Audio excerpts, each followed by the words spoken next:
Bismillahirrahmanirrahim. Assalamualaikum warahmatullahi wabarakatuh. Assalamualaikum warahmatullahi wabarakatuh. Hamdan wa syukranillah wassalatu wassalamu ala rasulillah. Allahumma salli ala sayyidina Muhammad wa ala ali sayyidina Muhammad, amma ba'd. Pertama-tama marilah kita bersyukur kepada Allah Subhanahu wa taala karena pada pagi menjelang siang hari ini alhamdulillah kita masih dipertemukan dalam program acara yang sangat bermanfaat, program acara Islami yaitu obrolan Jumat Mubarak Pro 1 RRI Ternate. Hadir di ruang dengar Anda, saya Muhammad Haikal Dapitan akan memandu acara pada hari ini selama 1 jam ke depan.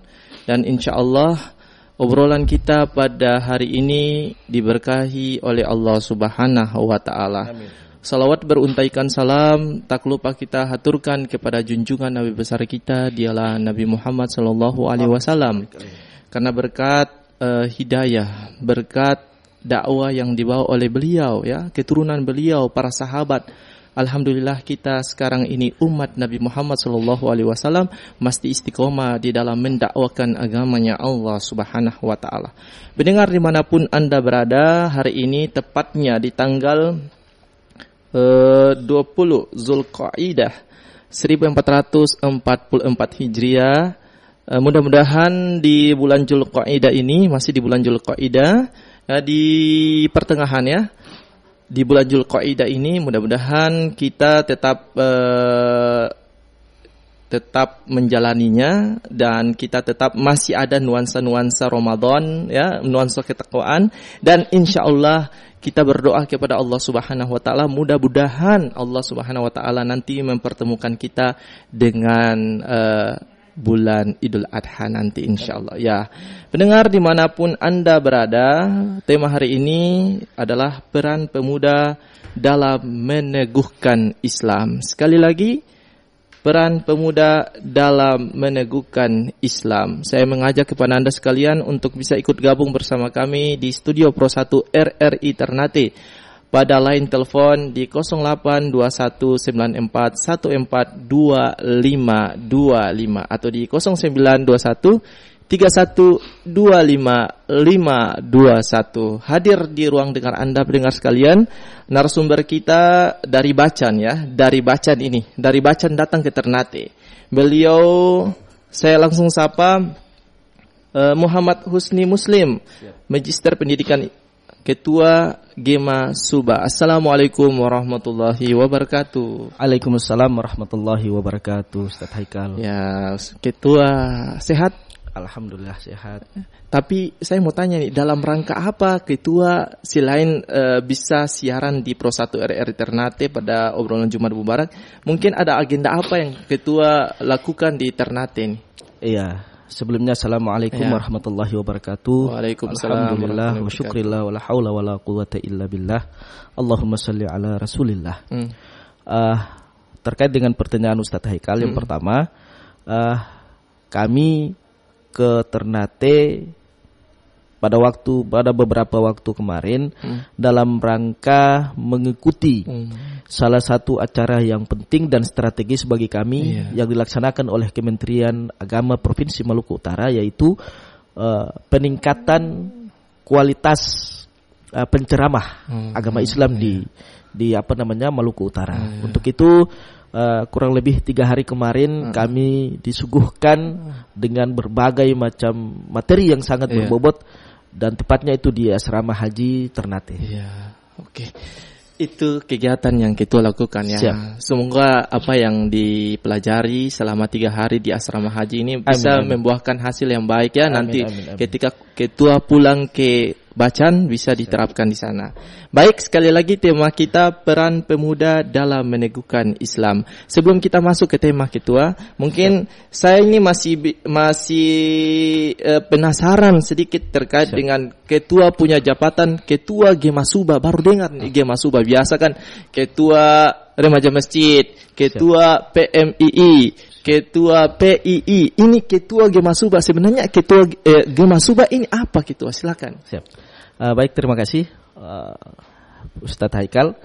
Sebelumnya perkenankanlah saya untuk bagaimana menyampaikan suara saya dan insya Allah sampai kepada seluruh penjuru pendengar di Maluku Utara, khususnya pendengar di Bacan dan beberapa kabupaten Halmahera Selatan.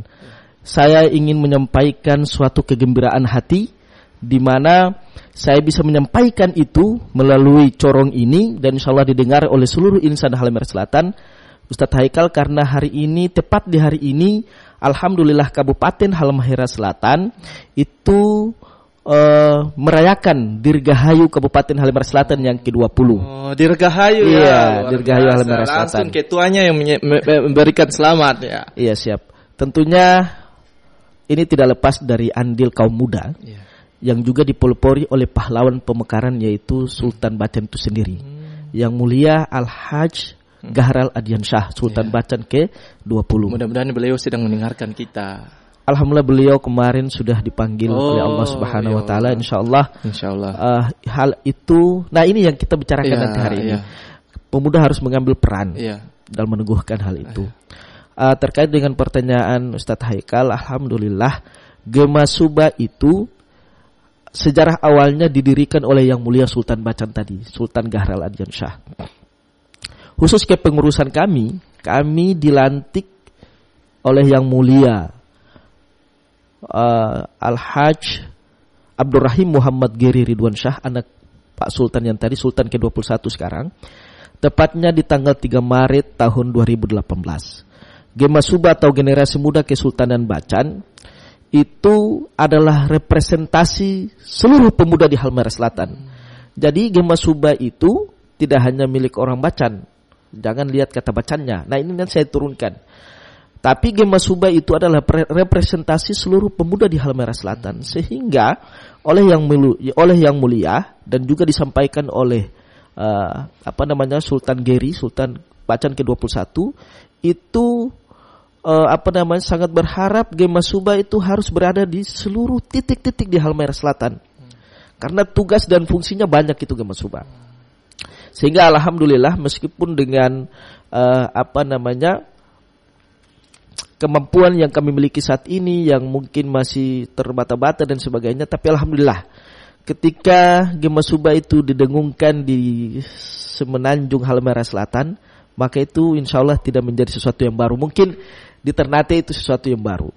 Tetapi alhamdulillah Gema Suba sejak 2018 itu sudah bagaimana dengan keterbatasannya itu sudah berupaya semaksimal mungkin, karena di antara peran yang dititipkan Pak Sultan, Gema Suba paling tidak harus berjalan pada 3 sendi, 3 pilar. Yang pertama, Gema Suba itu harus bagaimana menjadi pewaris. Gema Suba tidak hanya menjadi pewaris, tapi Gema Suba harus menjadi orang di garda terdepan untuk menguatkan adat dan tradisi yang baik.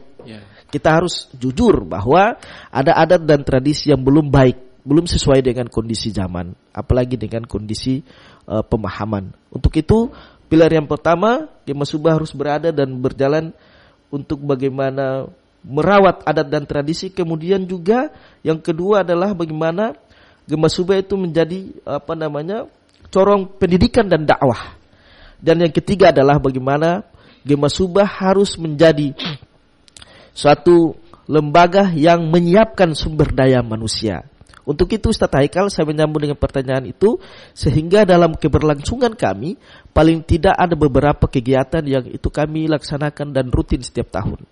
Untuk bagaimana 3 ini, ada tradisi, pendidikan dan dakwah dan SDM. Banyak hal. Ada satu kegiatan yang kami ramu, 3 masuk di dalam. Namanya Sahara, Sejuta Hikmah Ramadan. Jadi Gema Suba itu setiap tahun melaksanakan Sahara, Sejuta Hikmah Ramadan. Di dalamnya apa? Ada perlombaan antar TPQ se-Halmahera Selatan. Ini untuk apa? Untuk bagaimana menyiapkan SDM. Kita tahu dunia di tahun mendatang dan saat ini juga mengalami tantangan dan kalau ini tidak dibarengi disiapkan oleh kita untuk generasi anak kita ke depan, maka ya bisa saja mereka hanyut dalam arus globalisasi. Yang kedua ada pendidikan dan dakwah.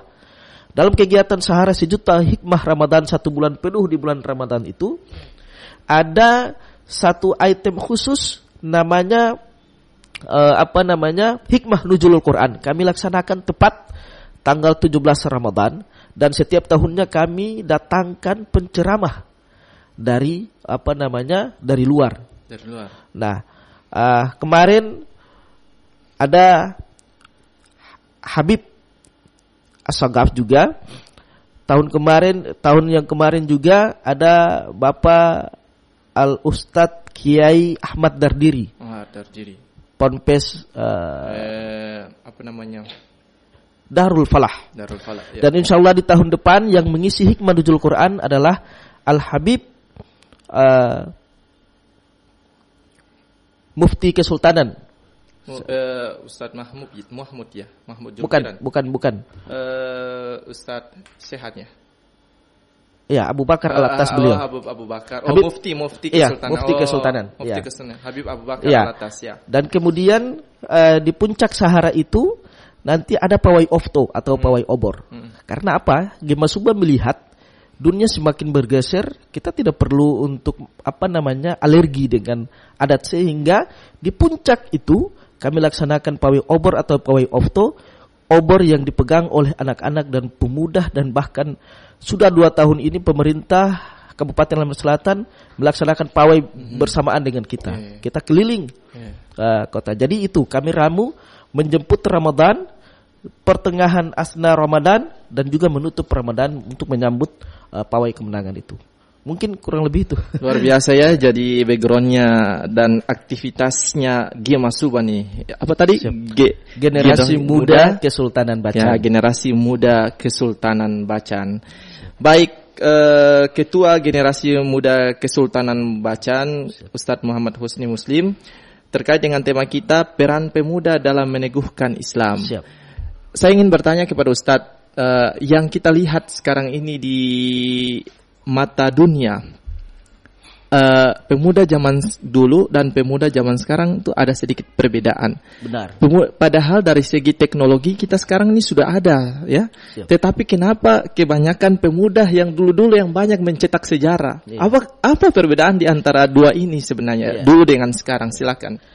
Yang pertama kalau saya lihat basic fondasinya. Karena kalau kita melihat harusnya ya, seperti Ustadz Haikal bilang, harusnya pemuda saat ini harus lebih hebat dari pemuda yang kemarin. Iya. Karena kita disokong oleh teknologi-teknologi yang mumpuni. Iya. Tetapi saya mohon izin saja, itu yang sering saya sampaikan. Saya salah satu orang yang mohon maaf tidak berhenti menyampaikan bahwa mempersiapkan generasi atau manusia atau pemuda atau anak-anak khususnya, kalau kita mengabaikan kondisi psikisnya, kita fatal nanti. Di berbagai macam, tidak hanya di musyawarah desa, bahkan di musrembang kabupaten pun saya sampaikan, mohon izin saya sampaikan. Saya pernah sampaikan di berbagai macam pejabat dan bahkan para pemimpin di daerah, saya bilang tidak salah kita membangun daerah dari sisi infrastruktur fisik, membangun jembatan, sekolah, tidak salah. Tetapi akan sangat salah ketika hal itu kita tidak barengi dengan bagaimana membangun, mempersiapkan dari sisi infrastruktur rohani. Karena bagi saya, kalau kita bangun fisik, anak-anak kita tidak kuatkan rohaninya, maka justru mereka ini akan merusak, seperti yang Ustaz Haikal bilang. Perbedaannya jauh. Jadi kalau saya, perbedaannya titik letaknya hanya di situ. Karena apa? Pemuda-pemuda kemarin itu keimanannya kuat. Keimanannya kuat. Jadi harus apapun itu, mereka mampu melewati itu. Jalan terjal pun mereka mampu melewati. Gelombang kehidupan yang dahsyat mereka mampu untuk melewati. Tapi saat ini anak-anak, mohon maaf, kita bisa lihat rapuh sekali. Karena tadi basic dasarnya tidak kuat. Sehingga untuk itu kata Rasulullah sallallahu alaihi wasallam, beliau menyampaikan bahwa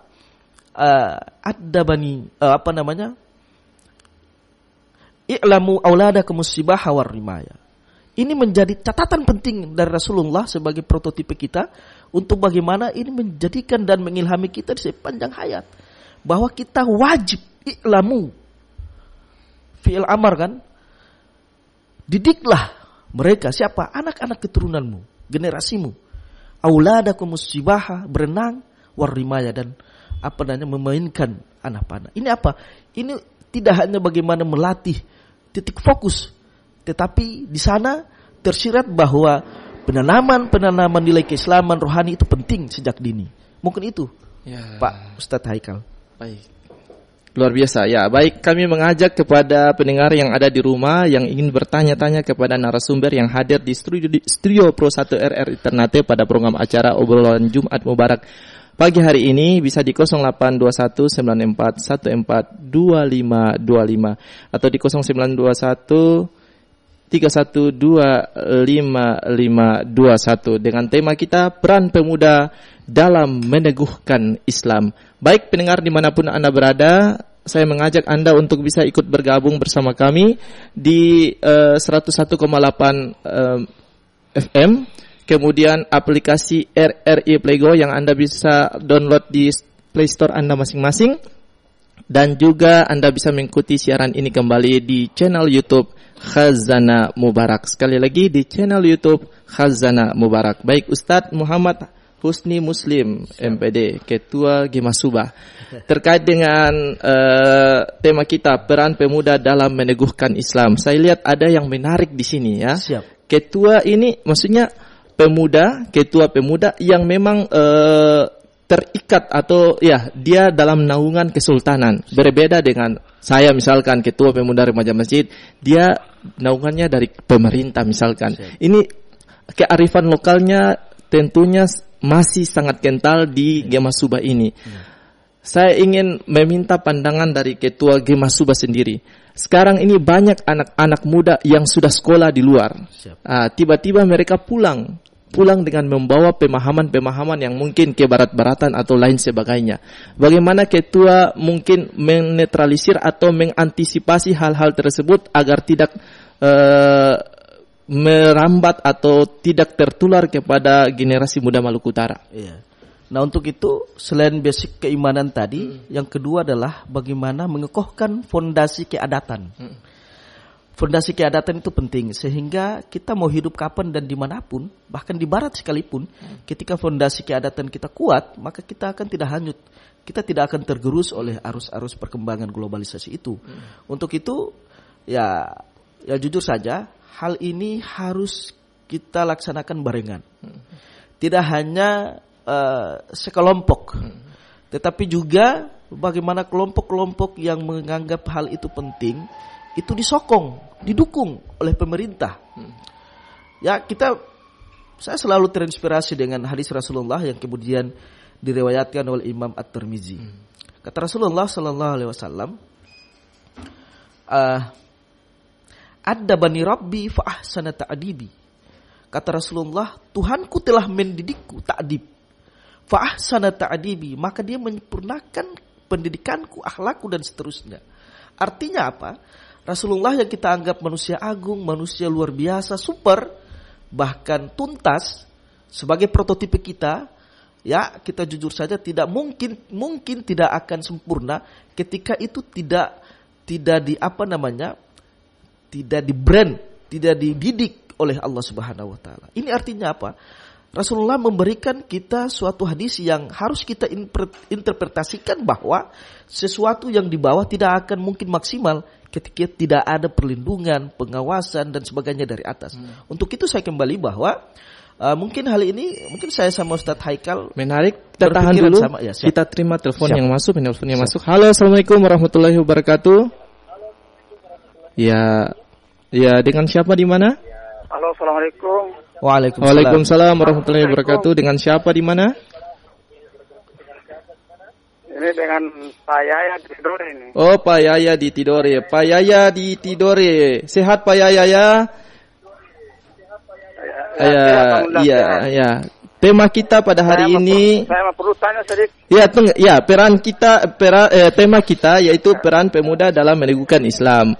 Mungkin Pak Yaya ingin bertanya kepada narasumber yang hadir. Terserah pertanyaan terkait dengan tema atau di luar tema, silakan. Assalamualaikum Ketua. Waalaikumsalam warahmatullahi wabarakatuh, Pak Yaya. Gema Subah. Assalamualaikum Ketua Jemaah Subah. Waalaikumsalam warahmatullahi wabarakatuh, Pak Yaya. Saya perlu tanya sedikit bahwa sekarang pemuda sekarang tuh kalau ketong dakwah di masjid dong rame-rame ke sana. Siap. Tapi pulang di rumah dong ke air putih bisa tinggal. Maka itulah dia hukum bagaimana itu dia jelaskan. Air putih dalam hal apa? Oh, paham. Ya, paham. Ya, terima kasih Pak Yaya di Tidore. Silakan ditanggapi. Ya, saya sepaham. Ya, jadi mohon izin Pak Ustadz Haikal, pertanyaan tadi kita ini dulu, kita tanggapi dulu pertanyaan Pak Yaya dari Tidore. Pertanyaan beliau sangat luar biasa. Ini bagi saya sesuatu yang bukan lagi menjadi rahasia umum. Yang pertama ingin saya sampaikan bahwa inilah fenomena kehidupan. Inilah fenomena kehidupan yang mana apapun itu kita tidak akan mampu untuk menghindarinya karena ini sudah menjadi sunnatullah. Itu yang pertama. Yang kedua, kondisi itu insyaallah kita sama-sama berdoa mudah-mudahan di waktu-waktu mendatang kondisi pemuda di Maluku Utara itu akan berubah. Jadi pertanyaannya bagaimana dengan itu? Ya singkat saja bisa terjawab dengan begini Pak Yaya. Siapapun dia manusia, siapapun dia, kita tidak punya hak dalam artian kita tidak akan mampu merubah dia dari sisi sekarang menuju pada sisi keimanan. Itu wilayah Tuhan, wilayah transendental. Nabi mengajarkan kita dan Nabi melewati hal-hal seperti ini yang mungkin Pak Yaya juga sampaikan.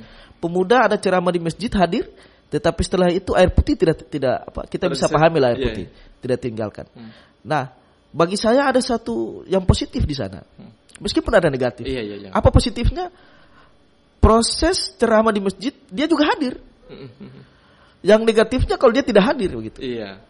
Artinya apa? Saya mau bilang bahwa Nabi memberikan kita pelajaran tentang strategi-strategi dakwah. Yang pertama, besar kemungkinan pemuda-pemuda itu belum terlalu mengenal Islam itu sendiri. Karena paling tidak bagi saya Islam tidak hanya menjadi suatu agama, Ustaz Haikal dan Pak Yaya. Tetapi Islam itu adalah gaya hidup yang sempurna. Karena apa? Kenapa Islam melarang misalkan? Melarang minuman keras atau air putih itu. Karena di sana ilmu medis dan kedokteran juga membenarkan hal itu yang disampaikan Rasulullah. Dari sisi kesehatan tertolak, dari sisi kesehatan itu merupakan hal-hal yang merugi dan sebagainya. Hal ini apa? Yang mungkin belum disadari oleh pemuda-pemuda ya mungkin di seputaran Pak Yaya. Untuk itu kalau pertanyaannya bagaimana menyikapi, ya Nabi memberikan kita isyarat strategi dakwah Rasulullah itu. Yang pertama mungkin mereka tidak tahu dan kita wajib menyampaikan. Yang kedua kita strateginya harus menghidupkan kembali aktivitas-aktivitas keagamaan. Karena saya selalu terinspirasi dengan ayat misalkan, mohon maaf juga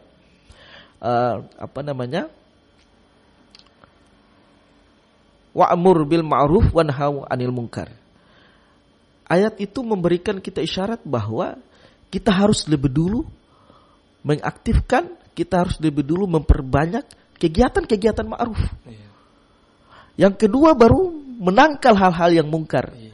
Nah, kita jangan sampai fokus pada menangkal, tetapi kita tidak mampu membarengi pada poin pertama, yaitu bagaimana mengajak kepada kebaikan. Untuk itu, pertanyaannya kalau Pak Yaya bagaimana strateginya harus memperbanyak kegiatan keagamaan. Mungkin itu pesantren didirikan tanpa pengajian yang banyak. Tadi mungkin dilanjutkan sempat terputus yang pertanyaan tadi itu Ketua. Ya, yang banyak pemuda-pemuda yang sekolah di luar tiba-tiba pulang. Nah, bagaimana ketua punya yang menyikapi hal itu? Ya, untuk itu saya ulangi, maka ini tidak bisa terpisah secara parsial. Ini harus secara bersamaan. Terutama ini tanggung jawab pemerintah. Saya jujur saja, ini tanggung jawab pemerintah. Pemerintah ya, kita pahami pemerintah yang formal. Kalau seandainya pertanyaan ini, tahan dulu. Siap, silakan. Kayaknya saya pertanyaan itu mempengaruhi penanya yang masuk nih. Silakan. Ya, baik. Halo, assalamualaikum warahmatullahi wabarakatuh. Waalaikumsalam Pak Ustadz Haikal yang baik hati. Ya, waalaikumsalam Bung Din yang paling lebih baik hati lagi. Langsung kenal ya, langsung. Iya, ditidori lagi. Masya Allah. Tapi yang paling baik hati Pak Ustadz Haikal. Sudah pernah ketemu juga ya, beliau tunanetra tapi semangatnya untuk membaca Quran luar biasa ya. Baik Bung Din, mau bertanya soal apa nih Bung Din? Ingin bertanya soal apa? Tapi yang tadi yang Pak Yaya bilang tadi, tapi ini saya menambahkan sedikit. Saya tidak pertanyaan, tapi saya mau tambah sedikit. Iya.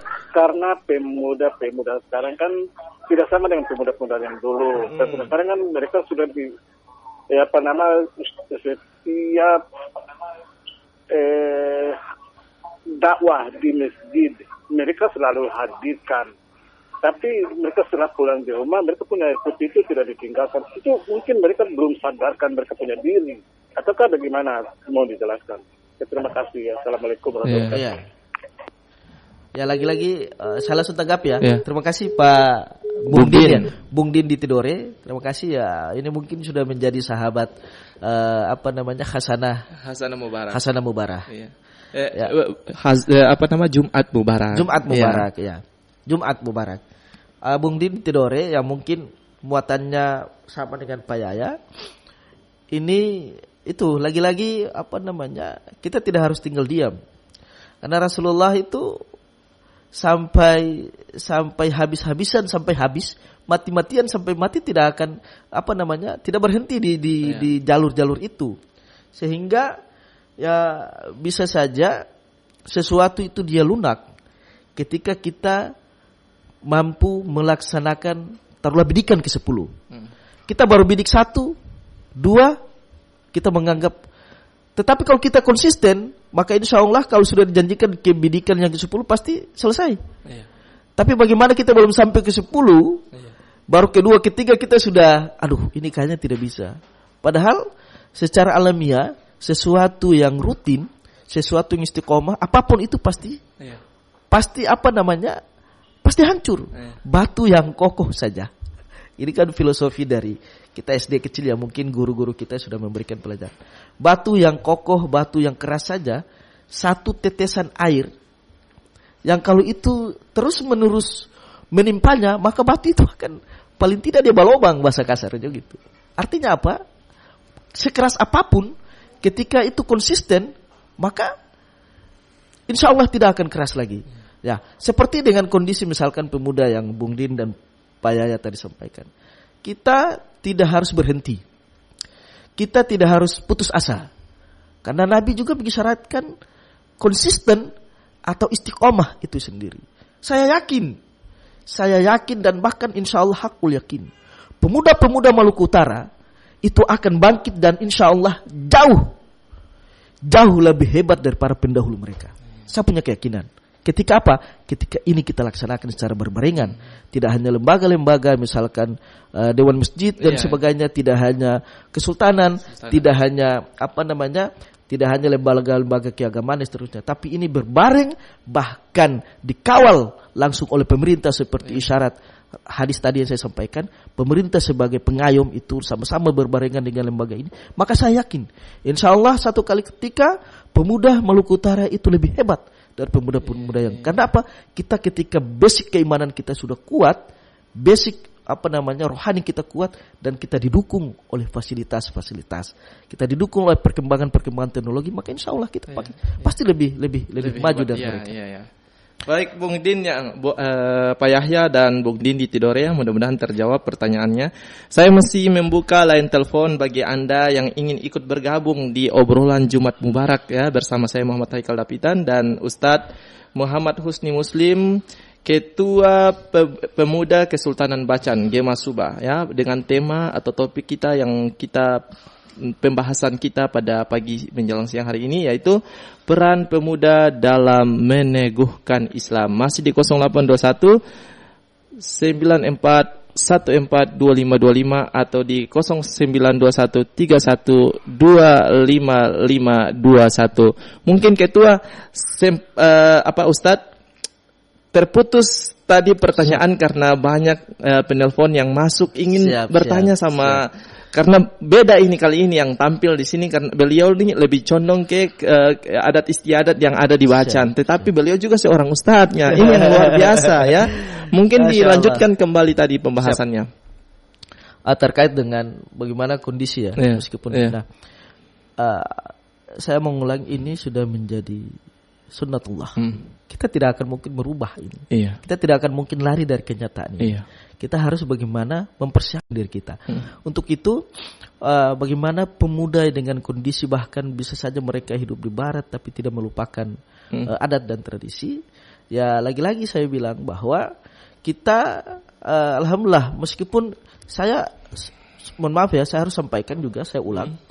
Kita tidak bisa menafikan bahwa upaya-upaya pemerintah itu tidak ada, tidak. Mereka pemerintah itu sudah berupaya. Hanya saja mohon maaf harus sedikit bergeser. Bergeser dari seremonial kepada substantif. Jadi saya yakin bahwa setiap pelaksanaan ritual adat itu ada substansi di dalamnya. Ada substansi di dalamnya. Ini yang harus dikenalkan kepada generasi. Karena apa? Seperti pertanyaan Ustadz Haikal tadi, ini yang mungkin belum meresap. Jadi adat dilaksanakan mungkin ya selesai. Tetapi kalau ini meresap, misalkan meresap masuk ke relung-relung jiwa, maka ini akan menjadi suatu kekuatan, menjadi suatu nilai hidup. Misalkan saja, kita punya kebiasaan di Maluku Utara yang kita kenal dengan babari. Dunia sekarang agak sedikit kurang, sudah terkikis. Padahal karena apa? Bisa saja, mohon maaf, mungkin saya berlebihan. Bisa saja babari dimaknai sebagai suatu kegiatan adat dan seremonial. Bisa saja, sehingga terkikis. Tetapi kalau babari itu masuk dan menyerap dalam relung jiwa dan menjadi suatu nilai hidup yang luar biasa. Apapun kita, kan begitu. Apapun kita diberikan suatu peninggalan adat atau budaya babari. Itu menjadi suatu perkat sebenarnya. Karena agama juga mengisyaratkan bahwa apa yang dia alami saudara bahkan tetangga kita itu wajib harus kita ambil bagian. Dunia sekarang tidak. Karena apa? Bisa saja itu masih berada pada wilayah seremonial belaka. Jadi bisa saja tetap ada adat-adat yang lain bisa saja selain babari. Tetapi kalau itu tidak mampu masuk pada substansi dan tidak mampu diresapi, maka akan hilang. Bisa saja adat ini hilang, terancam. Ini kodek dengan pertanyaan Ustadz Haikal. Untuk itu kita tidak harus bosan. Kita tidak harus bosan untuk merawat itu semua. Bahkan mohon maaf, kita juga tidak harus bosan untuk mengingatkan pemerintah. Kenapa penting mengingatkan pemerintah? Karena pertanyaan Ustadz Haikal ini kalau berada di beberapa puluh tahun yang lalu itu akan langsung terjawab. Berbeda dengan kondisi ini. Kenapa apa yang terjadi beberapa puluh tahun lalu? Yang terjadi adalah kekuasaan, pemerintahan dan seterusnya wilayah itu itu berada penuh di tangan raja sultan itu sendiri. Tetapi kan kita harus legowo ketika para sultan kita di saat itu dibaca, misalkan ada Sultan Muhsin Shah, sultan ke-19 dengan tulus ikhlas menyerahkan dan mau mengaku berdaulat kepada negara, maka seluruhnya kita serahkan. Berbeda dengan beberapa tahun lalu yang masih kekuasaan penuh. Bisa saya langsung terjawab. Pertanyaan Ustadz Haikal pasti terjawab. Karena apa? Ya terbukti kesultanan menjalankan fungsinya, kesultanan menjalankan segala hal yang ada pada yang melekat pada kelembagaannya itu tulus dan manjur. Bahasa ininya manjur. Karena apa? Kekuasaan masih dipegang penuh oleh sultan itu sendiri. Tapi sekarang kan berbeda begitu, Ustaz Haikal. Jadi bagaimana? Coba itu yang menjadi perbedaan dulu. Pemuda-pemuda dulu karena apa? Hati mereka tuh terpaut. Iya. Nah, itu yang menjadi kekuatan. Apa kekuatannya? Karena seluruhnya itu masih berada dalam kekuatan Pak Sultan itu sendiri. Nah, kalau sekarang kan tidak. Gitu. Nah, apalagi diikuti dengan perkembangan modernisme dan sebagainya. Nah, untuk itu pertanyaan Ustaz Haikal itu bagus. Agama dan adat harus menjadi fondasi awal, fondasi basic, fondasi terkuat dalam setiap kita insan yang ada di Maluku Utara bahkan di Indonesia ini. Mungkin itu. Ya. Mudah-mudahan terjawab ya. Ya. Terlalu panjang. Insyaallah. Masih di 0821-1425-2525 atau di 0921-31255521 dengan tema peran pemuda dalam meneguhkan Islam bersama Ustadz Muhammad Husni Muslim. Ya, kita terima dulu telepon yang masuk. Halo, Assalamualaikum warahmatullahi wabarakatuh. Assalamualaikum. Pak Ikal. Ya, baik-baik saja Haji Halil Dinghade. Ya, Haji Halil, ya, Haji Halil Dinghade. Saya dengar menyangkut berbicara tentang adat istiadat. Iya. Terutama kita Maluku Utara ini. Saya kira apa disampaikan dari Pak Ustadz tadi. Kalau melihat situasi adat istiadat kita ini tergantung kepada kita masyarakat ini seluruhnya. Sehingga dia harus kerjasama. Tapi ada kala ini adat dengan agama ini ada sering dia akan istilah kasih belakang. Kalau begitu ini pengertian manusia. Kira-kira bagaimana kalau kita punya adatnya di jalan lain, agama di jalan lain, ini kira-kira bagaimana? Oke, terima kasih ya. Waalaikumsalam warahmatullahi wabarakatuh. Ya, pertanyaan Pak Imam Ngade nih. Menarik ya. Ada adat yang berjalan bersamaan dengan agama, tapi ada adat yang bertolak belakang. Itu bagaimana pendapat atau bagaimana peran pemuda Gemasuba untuk bisa mengelaraskan antara dua itu? Ya, yang pertama terima kasih Pak Imam Haji Halil Dinghade ya. Saya ingin sampaikan lebih dulu begini.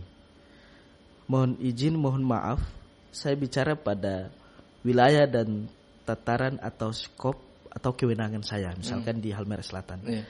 Tapi ketika pertanyaan itu muncul ya, mudah-mudahan ini saya bicara di wilayah yang tadi saya sampaikan.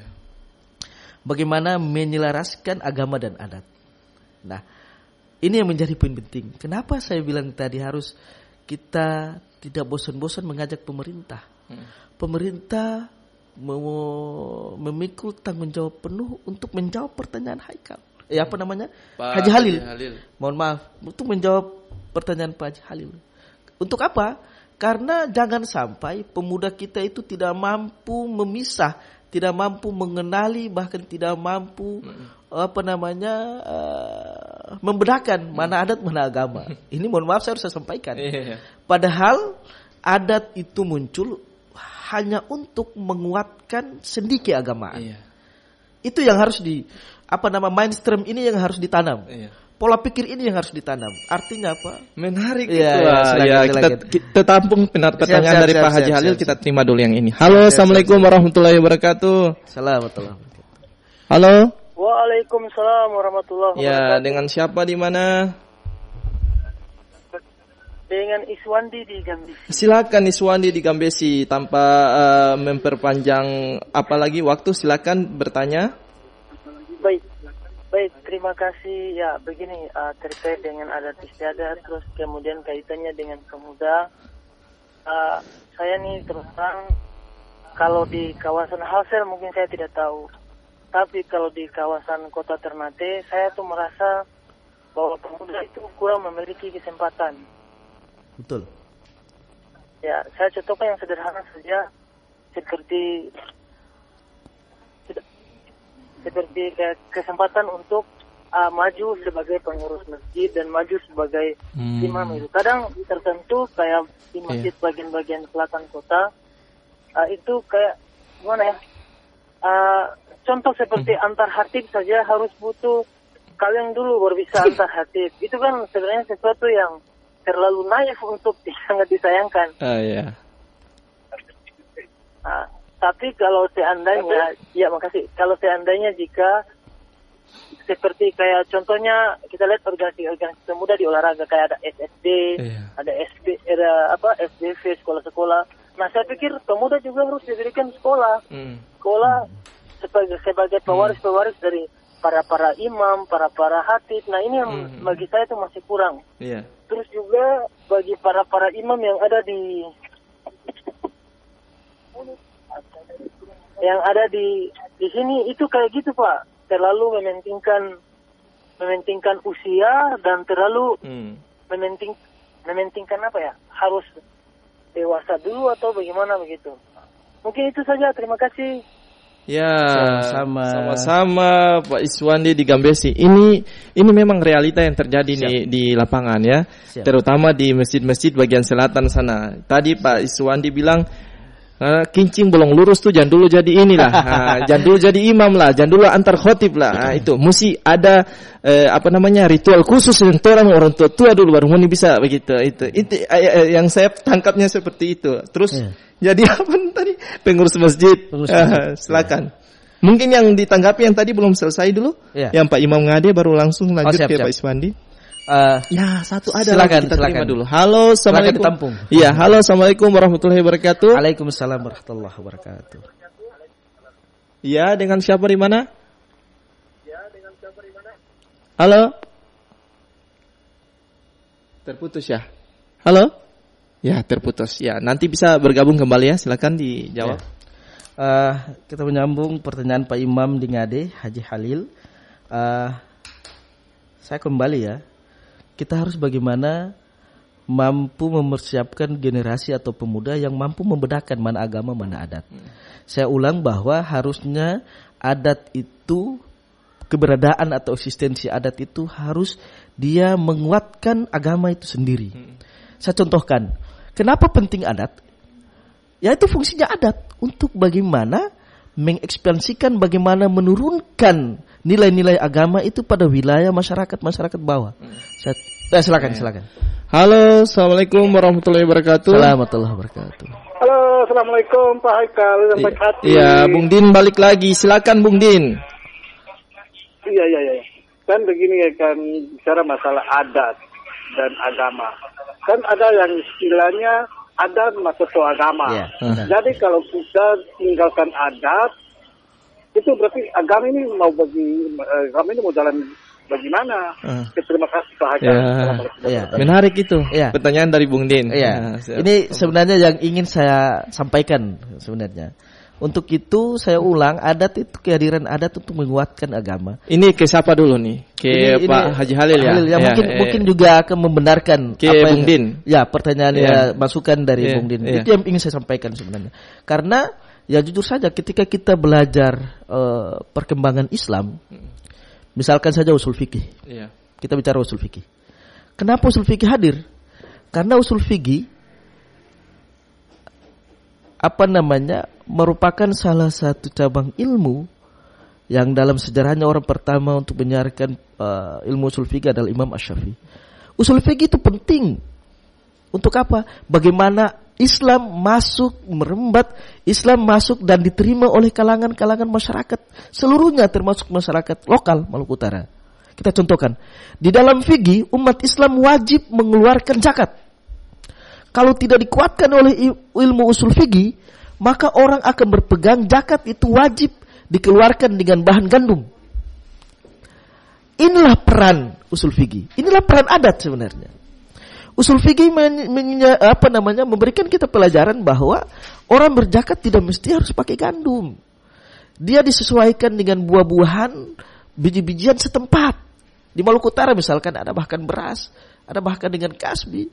Kita di Kesultanan Bacan dulu bahkan ada yang mengeluarkan zakatnya tidak hanya dengan beras, tapi dengan, dan itu memang dibenarkan oleh. Nah untuk itu agama mungkin para mubalik yang mendatangkan agama di Maluku Kiaraha saat itu akan menjumpai kewalahan ketika tidak mampu mengkawinkan dengan adat.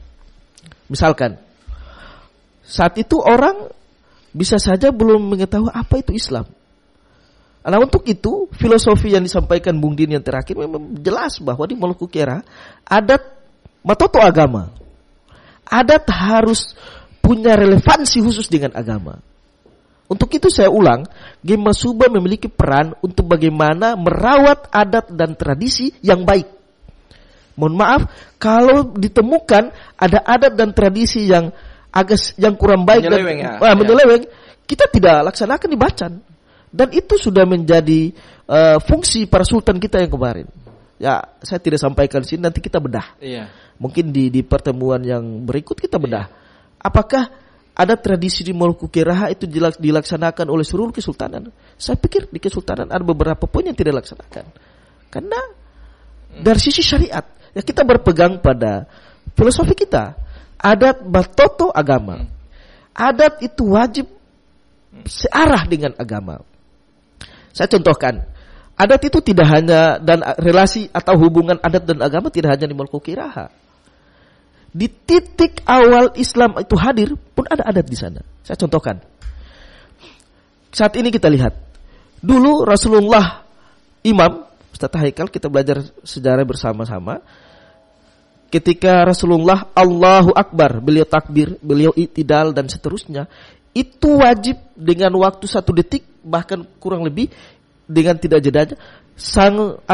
Bilal di belakang mengikuti Rasulullah Allahu Akbar, Bilal di belakang Allahu Akbar. Kita lihat kenapa? Kita lihat relasi agama dan adat. Agama mengisyaratkan itu. Tetapi kenapa Bilal mengikuti? Padahal tujuannya hanya bagaimana supaya makmum yang di belakang juga mengikuti apa yang Rasulullah sang imam laksanakan. Karena ketika Bilal tidak menyambungkan suara itu, maka makmum tidak tahu apakah Rasulullah sudah ruku atau sujud. Apa? Substansinya adalah bagaimana gerakan itu sampai kepada makmum. Artinya apa? Ini penyambung suara. Coba kita lihat. Adat itu berasal di sana sebenarnya. Kalau kita lihat adat dalam hal umum ya. Karena saat ini kenapa? Penyambung suara. Saat ini sudah ada pengeras suara. Iya. Misalkan Imam Ash-Sudais. Sudah Allahu Akbar. Tanpa makmum di belakang Allahu Akbar, pengeras suara sudah menyampaikan. Tetapi apa? Adat itu melestari di sana. Bahkan fungsi penyambung suara tanpa Bilal pun sudah sampai. Tetapi dirawat di sana. Artinya apa? Adat dan tradisi yang baik wajib kita pertahankan. Tetapi kalau ya mohon maaf sudah ada sedikit menyimpang itu, bahkan tidak hanya di Maluku Kiaraha, satu Nusantara pun bahkan peneliti-peneliti juga dalam hal lain terkagum-kagum di Nusantara karena ini sebenarnya ada punya daya tarik tersendiri. Nah, tapi ketika adat itu disandingkan dengan agama, maka kita harus jujur ada hal-hal adat dan tradisi yang harus kita sampingkan. Kita harus tambahkan agama misalkan. Yang kedua misalkan, sama halnya dengan azan di masjid-masjid kesultanan. Kenapa 4 orang? Karena 4 orang ini, ya mungkin filosofinya misalkan saya salah 4 sahabat dan seterusnya. Paling tidak 1 orang azan di saat itu belum ada pengeras suara, tentu tidak sama dengan 4 orang azan. Itu. Jadi mungkin pertanyaan Haji Halil ya, yang selaras dengan agama mungkin mudah-mudahan terjawab. Kalau pertanyaan Pak Iswati di Gambesi, Iswani di Gambesi, pemuda tidak memiliki kesempatan. Saya dulu merasa itu benar, Setekal. Tapi setelah itu saya melihat ternyata tergantung pemuda itu sendiri. Saya mohon izin ya. Misalkan tadi saya mohon maaf, mudah-mudahan tidak bermaksud lain-lain di sini. Saya sampaikan mudah-mudahan menjadi bahan motivasi juga. Apa yang Pak Iswani bilang itu benar. Tetapi ada benarnya juga ketika pemuda itu mengambil peran.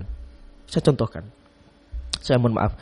Saya diamanahkan sebagai ketua Gemma Suba di tahun 2018. Tetapi mohon maaf saja saya sampaikan di sini, jauh sebelum itu di tahun 2011, taruhlah 2012, dengan keterbatasan pengetahuan, adab dan seterusnya. Yang mulia Sultan itu bagaimana mengkader ya. Beliau mempercayakan saya memangku jabatan naib, Ompu Wakil Jurutulis Ra, Wakil Sekretaris Besar Kesultanan Bacan di tahun 2018 sebelum ada Gema Suba. Artinya apa? Ketika kita tidak mampu mengelola itu, maka orang tidak kenal kita, orang tidak tahu kita. Jadi benar apa yang disampaikan Pak Iswani, saya ulang lagi, tapi pemuda tidak harus diam. Dia harus menunjukkan kapasitasnya, dia harus menunjukkan bahwa dia mampu. Dan mohon maaf, ini juga ada di sana. Mungkin ada kaitan dengan pertanyaan siapa tadi yang di wilayah-wilayah keagamaan belum bisa jadi imam. Saya mohon maaf saja di saat Pak Iswani, di saat ini tadi juga saya selain itu juga dipercayakan sebagai khatib Masjid Sultan Bacan.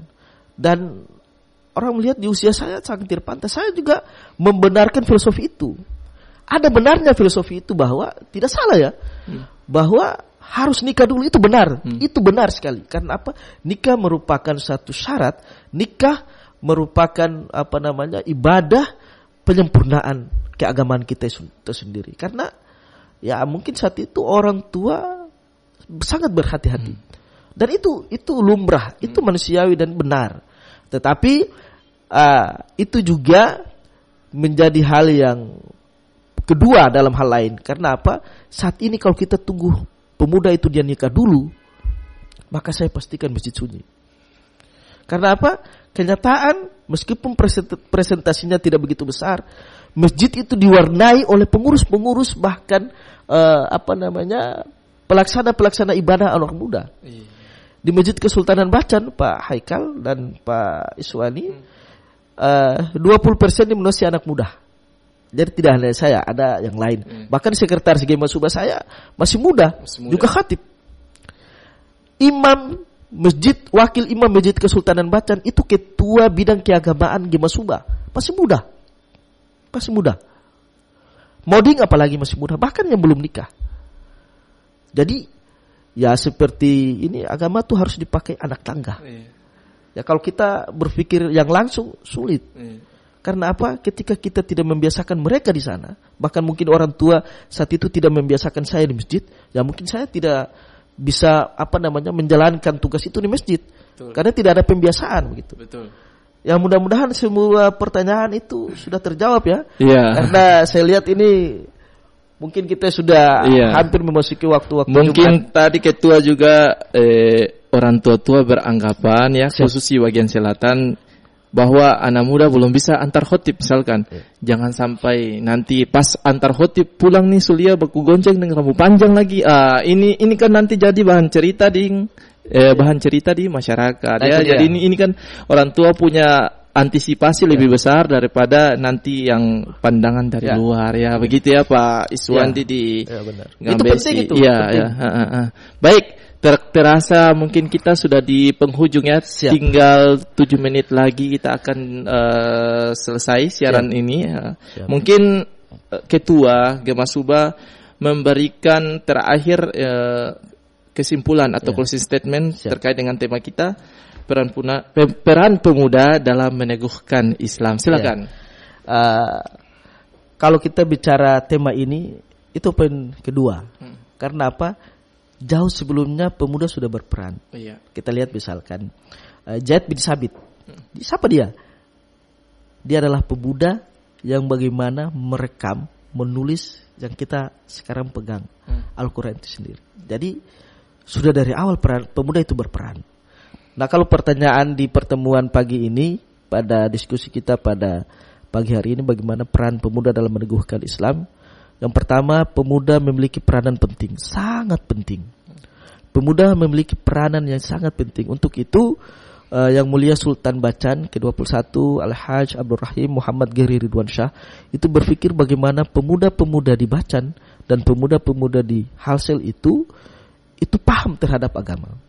Karena apa? Pemuda memiliki peran penting di masa mendatang. Yang kedua, peran pemuda untuk meneguhkan Islam, ya pemuda tidak harus alergi dengan kebiasaan Islam. Pemuda tidak harus menjauhi pada kegiatan-kegiatan Islam. Pemuda tidak wajib membiarkan dan hidup pada perkembangan dunia dan menyepelekan kondisi-kondisi keislaman. Yang ketiga adalah selanjutnya pemuda wajib mengenal Islam. Karena apa? Saat ini dunia tercengang. Islam tidak hanya, saya ulang, Islam tidak hanya menjadi agama. Islam menjadi suatu peradaban dan nilai hidup yang luar biasa. Yang mudah-mudahan menginspirasi. Misalkan dulu, bisa saja jangan yang luas. Bisa saja pemuda dulu menganggap sholat itu rutinitas. Sholat dari sekian ibadah misalkan, sholat itu rutinitas. Tapi kalau pemuda itu mampu membaca, pemuda mampu menyelami hakikat sholat, maka pemuda akan semangat dalam melakukan sholat. Karena di dalam sholat itu terdapat beberapa gerakan yang tidak hanya memberikan kebugaran fisik, tetapi bagaimana membuat akalnya itu tajam. Seperti penelitiannya, saya lupa, peneliti dari Amerika. Dia menyatakan bahwa kenapa salat menjadi utama? Karena di dalam salat ada satu gerakan yang di dalam gerakan itu darah mengalir. Hanya dalam keadaan sujud. Setiap manusia membutuhkan asupan darah yang segar. Dia meneliti tidak akan mungkin manusia memiliki darah segar itu masuk ke otak. Karena manusia berjalan otaknya di atas, kepalanya di atas. Tetapi setelah diteliti bahwa ternyata hanya bisa ketika manusia itu mau sujud. Jadi pemuda harus tahu, harus jangan berhenti pada ritual, karena apa? Saat ini Islam tidak hanya menjadi agama rutinitas ritual, tapi Islam menjadi suatu peradaban dan nilai hidup. Yang terakhir, pemuda kita harus bangkit. Saya perlu sampaikan di sini bahwa sudah menjadi realitas alamiah sunnatullah. Tanpa peran pemuda, Islam pasti akan tetap teguh. Tetapi akan Islam lebih teguh, Islam lebih hebat, Islam lebih akan semakin luar biasa ketika ada peran pemuda di dalamnya. Untuk itu, sebagai ketua generasi muda Kesultanan Banten, saya mengajak, mari kita jangan berhenti, mari kita semangat. Kalau ada ta'lim, ada kegiatan-kegiatan di masjid, apalagi saya lihat gerakan-gerakan Ustadz Haikal ini luar biasa, bagaimana mengajak pemuda-pemuda lewat gerakan-gerakan masjid ini, ya kita wajib berada di sana. Ketika artis datang, kita bisa di sana. Tidak ada batasan, kan begitu. Kita bukan sekuler. Islam itu harus rahmatan lil alamin. Karena ketika satu orang muslim menolak itu, maka dia telah menolak kekuasaan Tuhan. Karena Tuhan yang memiliki kuasa itu sendiri. Mungkin itu ada tambahan. Kalau ada hal yang kurang, saya mohon maaf Ustaz Haikal dan seluruh pendengar. Terakhir mungkin ini kan mau dekat Idul Adha nih. Siap. Apa yang dilakukan Gemah Subah di bacaan sana? Ya, Gemah Subah dalam waktu dekat, bahkan tidak hanya ini, setiap momentum kita disuguhi peran. Iya. Saya di tahun ini diamanahkan untuk menjadi imam sholat Idul Adha di masjid musalla binaan Masjid Kesultanan Banten di Rawabadak. Kemudian penting juga dalam tahun ini Gemah Subah terus melestarikan adat dan keagamaan, yaitu pawai obor.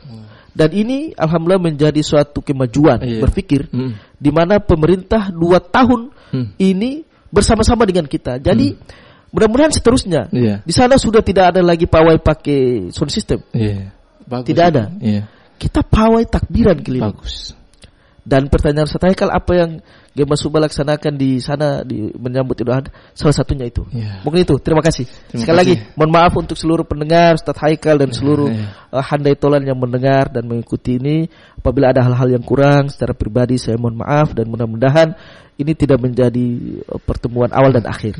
Saya sangat bersedia ketika diundang. Terima kasih. Assalamualaikum warahmatullahi wabarakatuh. Waalaikumsalam warahmatullahi wabarakatuh. Pendengar dimanapun Anda berada, baik tak terasa kita sudah 1 jam membersamai Anda di program Obrolan Jumat Mubarak edisi hari ini 20 Zulqa'dah 1444 Hijriah ya. Mudah-mudahan tema yang kita bahas atau kita usung pada pagi hari ini, peran pemuda dalam meneguhkan Islam, bermanfaat bagi seluruh masyarakat Maluku Utara maupun di provinsi-provinsi yang lain yang sedang mendengarkan kita pada pagi hari ini. Terima kasih Ustadz Muhammad Husni Muslim MPD, Ketua Gemah Subah Pemuda Kesultanan Bacan ya, Gerakan Pemuda Kesultanan Bacan. Generasi Mudah-mudahan generasi muda Pemuda Bacan. Kesultanan Bacan ya. Ya, Ketua Generasi Muda Kesultanan Bacan. Baik, mudah-mudahan Ustadz juga bisa hadir di pertemuan yang selanjutnya bersama dengan kru pengurus yang ada di sana juga bisa hadir di sini. Dan tadi alhamdulillah masyarakat haus dengan adanya apa yang disuguhkan oleh Ustadz sendiri terkait dengan pemuda yang harus sinkron dengan adat istiadat itu sendiri ya, adat dan agama ya. Baik. Nanti mudah-mudahan Anda bisa mengikuti kembali. Ustadz juga bisa men-share kembali video ini di channel YouTube Khazanah Mubarak. Saya Muhammad Haikal Lapitan, mohon pamit dari ruang dengar Anda. Wa kafa billahi syahida. Wassalamualaikum warahmatullahi wabarakatuh. Waalaikumsalam warahmatullahi wabarakatuh.